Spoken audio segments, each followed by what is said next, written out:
5 seconds. Start.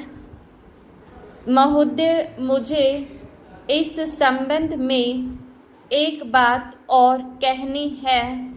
वह यह है कि मुझे मुख्य आयुक्त के भाषण के अनुसार यह आशा थी कि सरकार मजदूरों की उन्नति के लिए, उत्थान के लिए, उद्योगों के विकास के लिए और गांवों की स्थिति सुधारने के लिए तकनीकी प्रशिक्षण देने का काम करेगी विराम।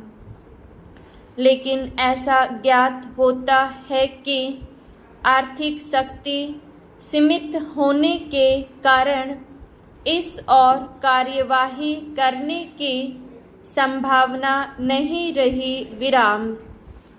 फिर भी मुझे आशा ही नहीं अपितु पूर्ण विश्वास है कि भविष्य में हमारा मंत्रिमंडल इस और अवश्य अविलंब ध्यान देगा।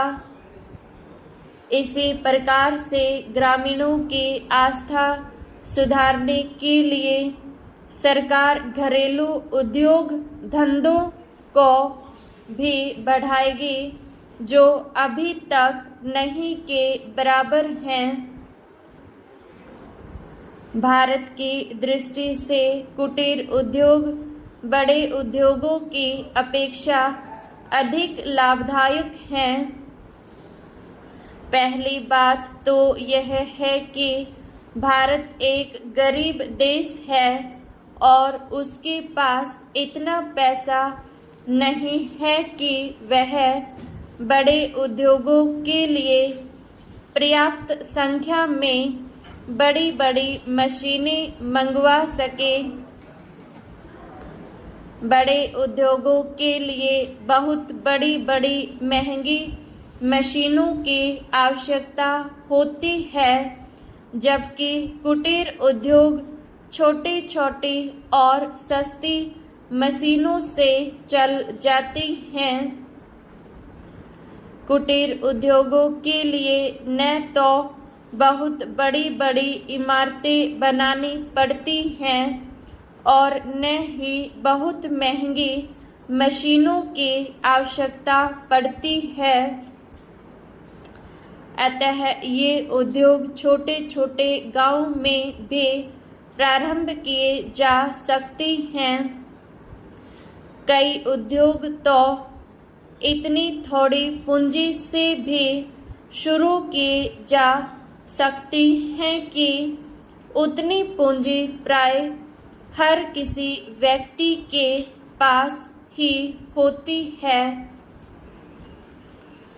कुटीर उद्योगों में दूसरी बड़ी सुविधा यह है कि इनमें बहुत अधिक मजदूरों की आवश्यकता नहीं होती। एक परिवार के सदस्य ही उस उद्योग को चलाने के लिए पर्याप्त होते हैं। घर के सब सदस्य उस काम में हिस्सा बटा सकते हैं। बड़े उद्योगों में प्रत्येक मजदूर को कोई विशेष कार्य सीखना होता है और उस काम में कुशलता प्राप्त करने में उसे काफी समय लग जाता है। तीसरी चीज जो मैं आपके सामने रखना चाहूँगा वह यह है कि जो विचार और सुझाव आपके सामने प्रस्तुत किए गए हैं वे एक पवित्र, शुद्ध और जनता व प्रांत के हित को ध्यान में रखकर ही प्रस्तुत किए गए हैं और मुझे पूर्ण विश्वास है कि बिना किसी दलगत भावना के शिकार हुए आप इनकी जांच करेंगे और यदि वे जनहित की कसौटी पर खरे उतरे तो उन पर कार्रवाई करेंगे।